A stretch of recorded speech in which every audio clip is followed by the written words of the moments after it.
अपनी मां के अंतिम संस्कार के दिन एक महिला ने अपनी आंखों से देखा कि उसका पति किसी और महिला को प्रपोज कर रहा था। यह देखकर उसका दिल टूट गया और सारी उम्मीदें छोड़ कर वह सीधे अपनी मां द्वारा छोड़ी गई ह्यूमन फ्रीजिंग लैब में चली गई।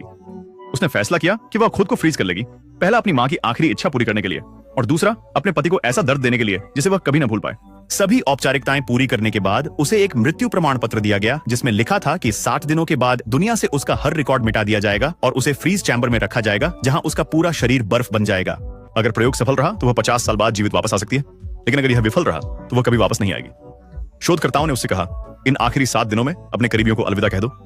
लेकिन जब वह घर लौटी तो उसका पति, जो अभी भी सच्चाई नहीं जानता था, अपने अफेयर को छिपाने के लिए झूठ बोला। उसने कहा, मैं तुम्हारी सालगिरह की ड्रेस लेने गया था, इसीलिए मैं अंतिम संस्कार में शामिल नहीं हो सका।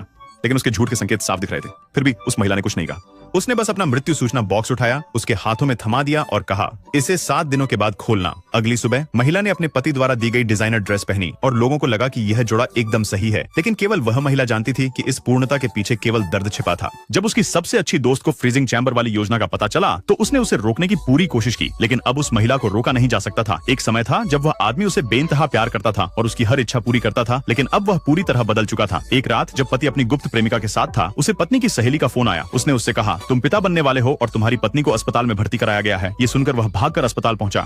यह देखकर मूनलाइट गुस्से से पागल हो गई और उसने कसम खाई कि वह उसे उसकी पत्नी से अलग करके ही रहेगी, चाहे कुछ भी हो जाए। अगली सुबह जब वह महिला जागी तो उसकी सबसे अच्छी दोस्त ने उससे कहा, तुम्हारे पति पूरी रात तुम्हारे पास बैठे रहे, वे एक पल के लिए भी नहीं सोए। लेकिन इन बातों का उस महिला पर कोई असर नहीं हुआ, क्योंकि उसकी बेवफाई के दर्द के सामने यह सब कुछ भी नहीं था। अब आगे क्या होगा, यह जानने के लिए इस वीडियो को लाइक करें।